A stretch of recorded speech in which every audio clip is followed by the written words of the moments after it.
Nagigising ka ba sa gitna ng gabi dahil sa mga pulikat? Nararamdaman mo ba na mabigat, pagod at malamig ang iyong mga binti kahit gaano kakarami ang damit na isinusuot mo? Napapansin mo ba na sa pagtatapos ng araw, namamaga ang mga bukong-bukong at nagiiwan ng malalim na bakas ang mga medyas? Hindi lang ito simpleng pagod o epekto ng katandaan. Hindi ito isang bagay na kailangan mong tanggapin at sanayin na lamang. Maaaring ito ang mga unang babala na ang iyong mga ugat, mga mahahalagang daanan ng dugo sa iyong katawan, ay nahihirapan sa isang problema sa daloy. Isang problema na nagpapabagal sa sirkulasyon ng buhay at kung hindi ito pansinin, maaaring humantong sa malubhang kondisyon tulad ng thrombosis venosa. Ako si Dr. Manuel at sa mga susunod na minuto, hindi lang tayo mag-uusap tungkol sa mga sintomas, kundi pupunta tayo sa ugat mismo. Susuriin natin ang agham sa likod ng isang partikular na bitamina na, ayon sa ilang pag-aaral ay susi para sa pagpapanatili ng iyong sistema ng sirkulasyon. Isang bitamina na makakatulong upang mas malayang dumaloy ang iyong dugo at maprotektahan ang mga pader ng iyong mga ugat. At sisiguraduhin ko sa iyo, malamang na hindi ito ang unang bitamina na naiisip mo. Manatili ka sa akin dahil ngayon ay matutuklasan natin kung paano ang isang simpleng sustansya na matatagpuan sa mga pagkain na siguradong mayroon ka sa iyong kusina ay maaaring maging isang makapangyarihang kasangkapan upang ibalik ang gaan at sigla sa iyong mga binti. Magsimula na tayo. Bago ko ihayag sa iyo kung ano ang bitaminang ito, mahalaga na maunawaan mo muna kung ano ang nangyayari sa loob ng iyong mga binti. Isipin mo na ang iyong sistema ng sirkulasyon ay isang komplikadong network ng mga daan. Ang mga arterya ay nagdadala ng dugong may oxygen mula sa puso, tulad ng mga truck na mabilis na naghahatid sa isang expressway. Pero ang mga ugat ay may mas mahirap na trabaho. Kailangan nilang kunin ang dugong nagamit na at laban sa grabidad, ibalik ito sa puso. Mas katulad sila ng mga liblib na daan na pataas.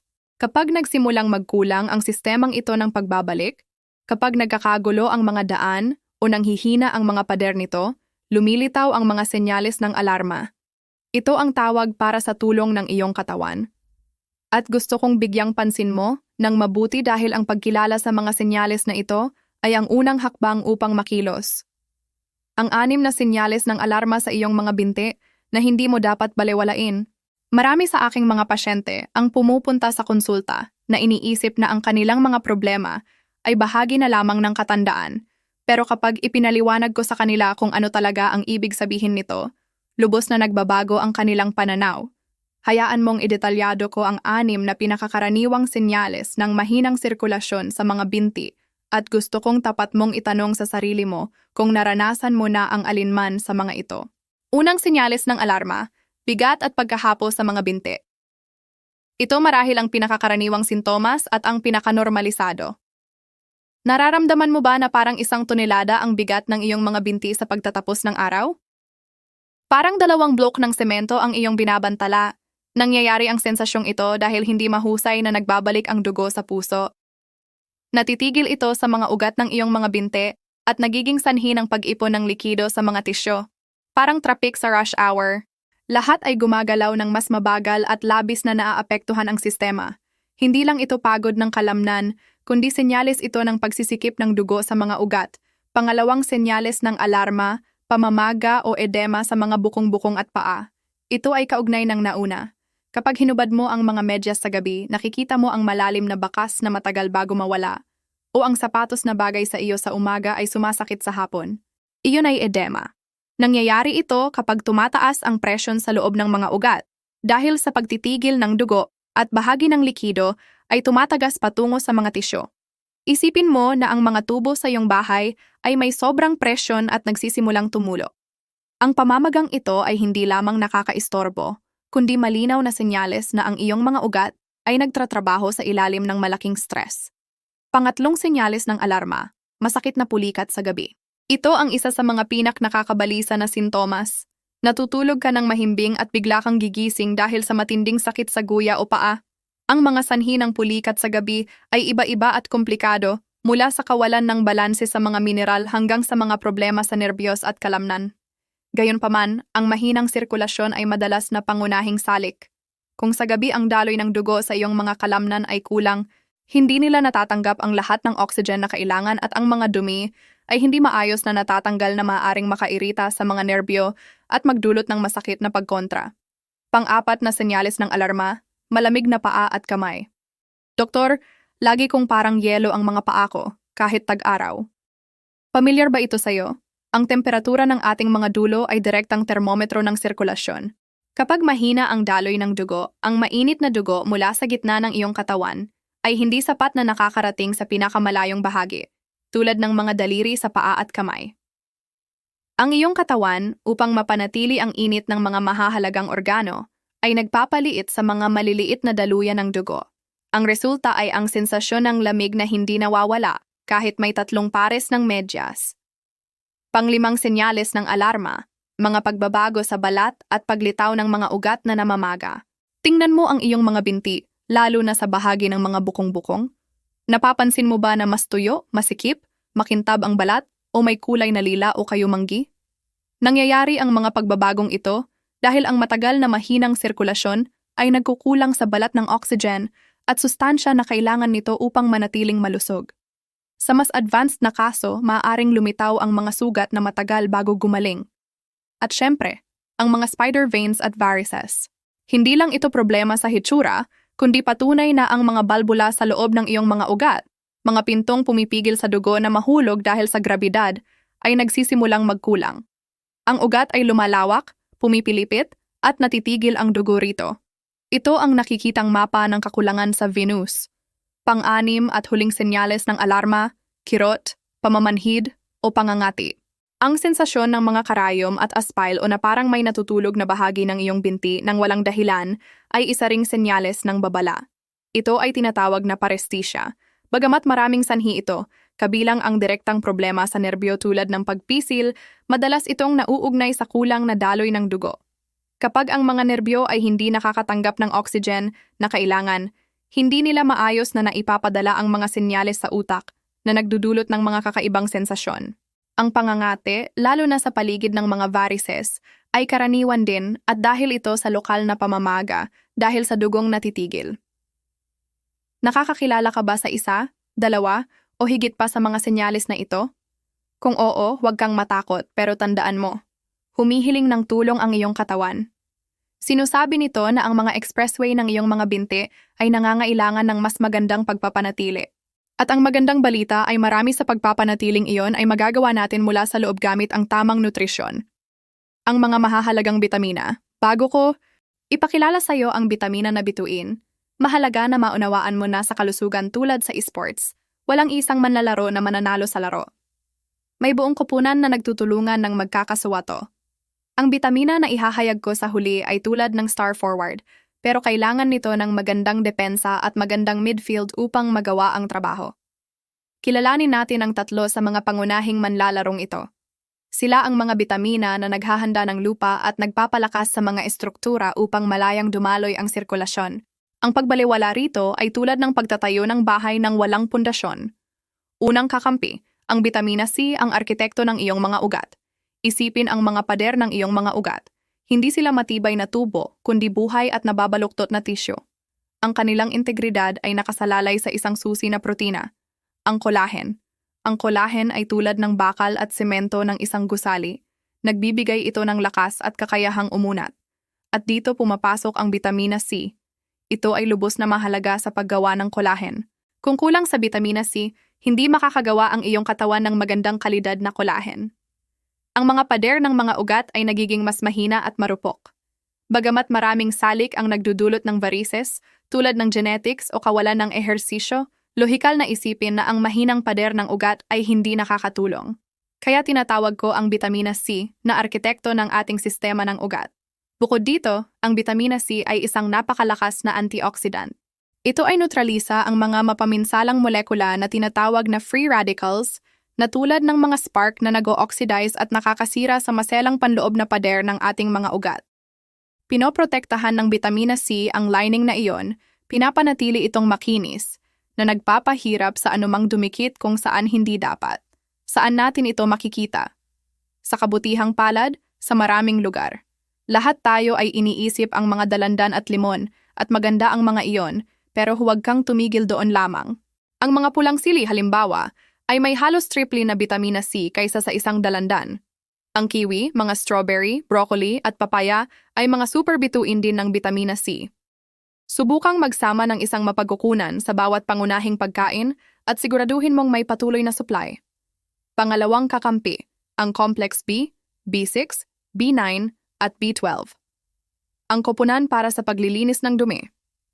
Isipin mo na sa ating mga daanan ng dugo ay may dumi mula sa metabolismo na maaaring mapanganib kung maipon. Ang homocysteine. Kapag masyadong tumaas ang antas ng homocysteine sa dugo, maaari itong direktang makasira sa lining ng mga daluyan ng dugo na nagiging mas magaspang. Ang pinsalang ito ay nagpo-promote ng pamamaga at nagpapataas ng panganib na mabuo ang mga clot. Dito pumapasok ang ating pangalawang koponan ng mga kakampi, ang mga bitamina B6, B9, folate, at B12. Ang trio na ito ay gumagana bilang isang recycling team. Sila ang mga kasangkapan na kailangan ng katawan upang maproseso at matanggal ang sobrang homocysteine, na ginagawa itong iba pang hindi nakakapinsalang sangkap.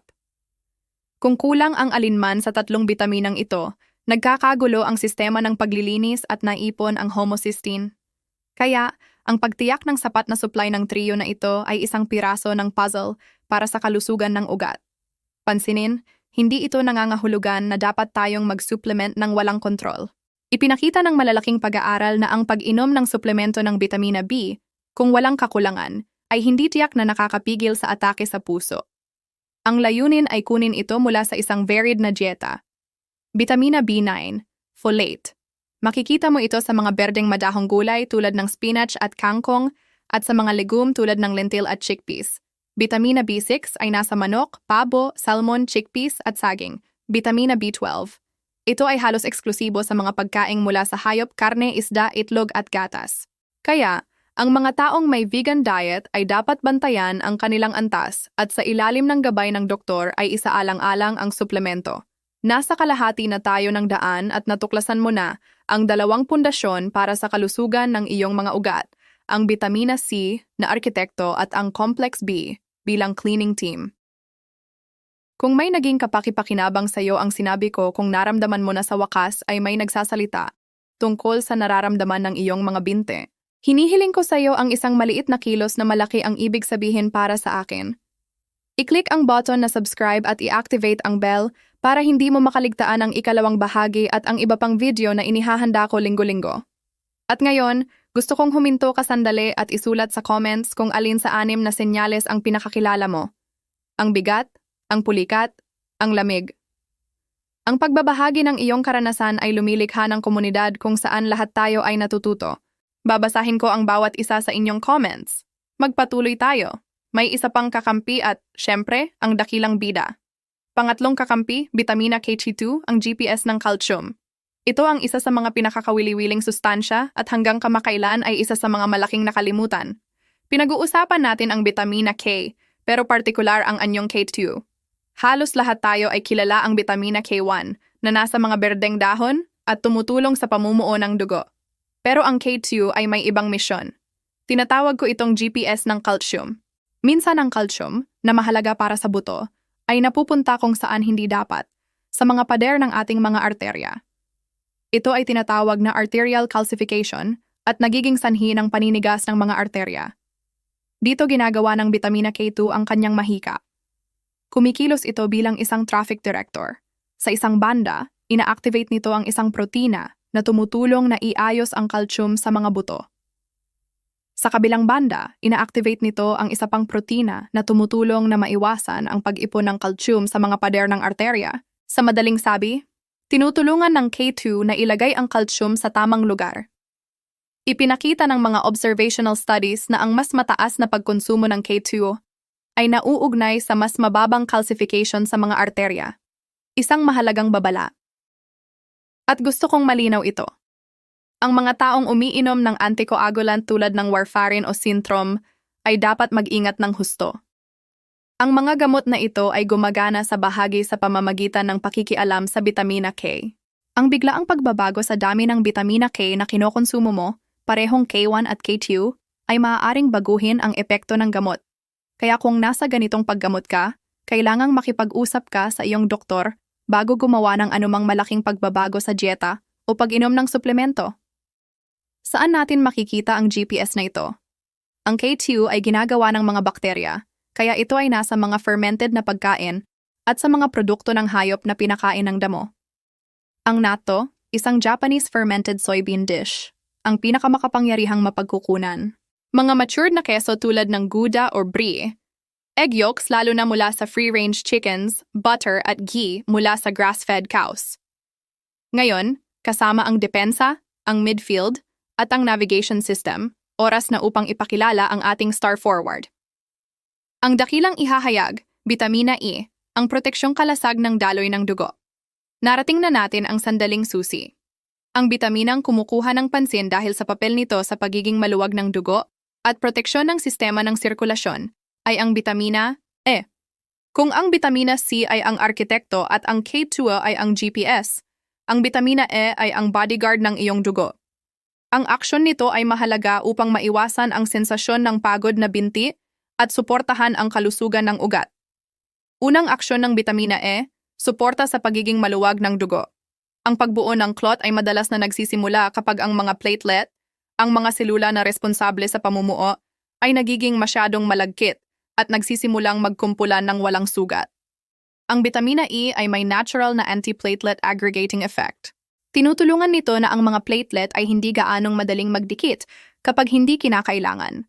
Ito ay napakahalaga dahil nakakatulong ito na ang dugo ay dumaloy ng mas likido at maayos, na nagpapahirap sa pagbuo ng mga kumpulan na maaaring makahadlang sa sirkulasyon. Pero, dito may mahalagang linaw. Ang epektong ito ay totoo at maaaring maging panganib. Ang pag-inom ng mataas na dosis ng suplemento ng bitamina E, lalo na kung umiinom ka na ng anticoagulant o antiplatelet na gamot tulad ng aspirin, ay maaaring magpapataas ng panganib ng pagdurugo. Ang kombinasyon ay maaaring maging masyadong maluwag ang dugo. Kaya, iginigiit ko, ang pangangasiwa ng iyong doktor ay hindi mapag-usapan bago uminom ng anumang suplemento. Pangalawang aksyon, ang antioxidant shield. Nausapan na natin ang free radicals kasama ang bitamina C. Kaya, ang bitamina E ang pinakamahalagang fat-soluble antioxidant sa katawan. Ito ay sumasama sa mga membrane ng ating mga selula, kabilang ang sa mga daluyan ng dugo, na pinoprotektahan sila mula sa loob laban sa oxidative damage. Isipin ang LDL cholesterol, ang masama. Ang tunay na problema ay nagsisimula kapag ito ay na-oxidize. Ang bitamina E ay kumikilos bilang isang kalasag na nagpoprotekta sa mga taba mula sa oksihenasyon, na nakakatulong na mapanatili ang lining ng mga daluyan ng dugo sa mas mabuting kalagayan sa mahabang panahon. Pangatlong aksyon, suporta sa vasodilatation. Naalala mo ba ang sintomas ng malamig na paa? May ilang ebidensya na ang bitamina E ay nakakatulong na ang mga daluyan ng dugo ay mag-relax, na nagpapahintulot ng bahagyang vasodilatation, ibig sabihin ay bahagyang lumalawak. Ang bahagyang mas malawak na daluyan ng dugo ay nagpapahintulot na mas maraming mainit at oxygenated na dugo ang makarating sa mga dulo. Hindi ito pangunahing gamot para sa mahinang sirkulasyon, pero isa pang piraso ng puzzle na nag-aambag sa pangkalahatang kaginhawahan ng iyong mga binti. Sa madaling sabi, ang bitamina E ay isang mahalagang piraso ng koponan. Habang ang C ay nagtatayo ng mga pader, ang complex B ay naglilinis ng dumi, at ang K2 ay nagdidirekta ng trapiko ng calcium, tinutulungan ng bitamina E na ang dugo mismo ay dumaloy ng mas maayos. At saan natin makikita ang protektor na ito? Ang pinakamagagandang mapagkukunan ay malusog na taba. Sunflower seeds ang kampeon. Isang maliit na dakot ay nagbibigay ng magandang dosis. Almonds at hazelnuts. Isang perpektong merienda na puno ng bitamina E. Cold-pressed vegetable oils tulad ng extra virgin olive oil. Gamitin ito ng hilaw sa salad dahil ang init ay maaaring makasira sa bitamina. Avocados na puno ng magagandang taba at magandang dosis ng bitamina E. Spinach at broccoli ay nag-aambag din kahit sa mas maliit na halaga. Ngayong kilala mo na ang buong koponan, paano natin ito isasagawa? Ang plano ng aksyon, ang iyong pang-araw-araw na menu para sa malusog na sirkulasyon. Ang kaalaman ng walang aksyon ay walang saysay, kaya narito ang isang praktikal na halimbawa kung paano mo maisasama ang mga pagkaing ito sa iyong araw-araw. Almusal. Ang antioxidant kickstart. Isang mangkok ng whole grain oats na may dakot ng strawberries. Vitamina C. Magdagdag ng maliit na dakot ng sliced almonds o sunflower seeds. Ang ating bituin, ang bitamina E. Samahan ito ng isang nilagang itlog na nagbibigay sa iyo ng bitamina K2 at B12. Tanghalian, ang powerful salad. Isang malaking salad na may spinach base, folate, bitamina K1, magdagdag ng protina tulad ng grilled chicken o chickpeas, bitamina B, puno ng kulay. Red bell pepper strips, bitamina C, kamatis, avocado slices, bitamina E. Ang dressing ay susi, extra virgin olive oil. Bitamina E na may konting lemon juice. Bitamina C. Hapunan, ang repairing plate. Isang serving ng baked salmon.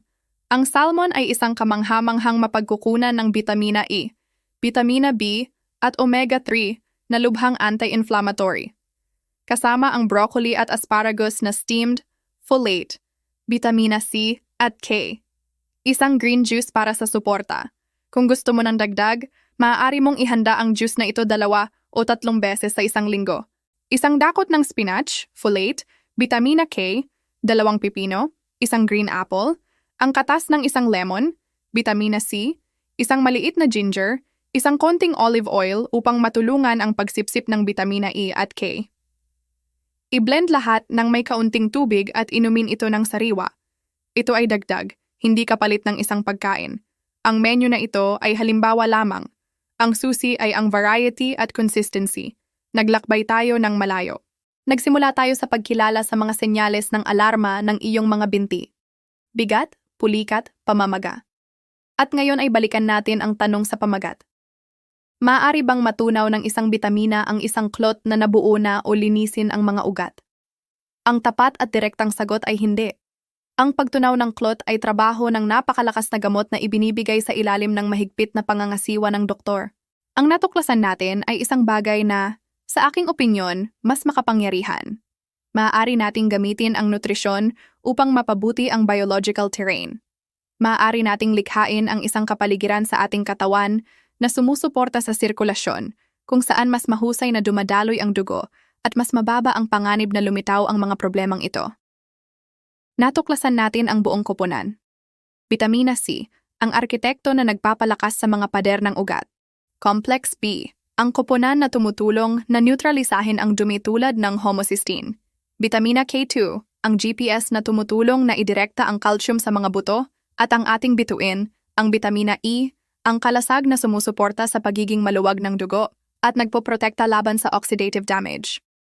Ang kalusugan ng iyong mga ugat ay hindi nakasalalay sa isang magic pill, kundi sa isang kumpletong diskarte. Isang dieta na mayaman sa mga sustansyang ito, pagkilos araw-araw, ang paglalakad ang pinakamagandang ehersisyo para sa iyong mga ugat, pag-inom ng sapat na tubig, at pagpapanatili ng malusog na timbang. At nagtatapos ako sa pinakamahalagang babala. Ang video na ito ay pang-edukasyon. Ang layunin nito ay bigyan ka ng kapangyarihan sa pamamagitan ng kaalaman. Pero sa ilalim ng anumang pangyayari ay hindi ito kapalit ng payo ng iyong doktor. Ang mga sintomas na inilarawan natin ay maaaring senyales ng isang malubhang kondisyon. Bago magsimulang uminom ng anumang suplemento, lalo na kung mayroon ka ng kondisyong medikal, buntis, o umiinom ng gamot lalo na ang mga anticoagulant, mahalagang makipag-usap ka sa iyong doktor. Kilala nila ang iyong kaso at maaari silang magpayo ng ligtas. Kunin ang impormasyong ito bilang isang mapa para sa isang bagong landas, isang landas kung saan ikaw ay nagiging aktibong kasama sa pangangalaga sa iyong kalusugan at kung saan ang bawat pagkain ay isang pagkakataon upang protektahan ang iyong katawan. Salamat sa pagsama sa akin hanggang sa dulo.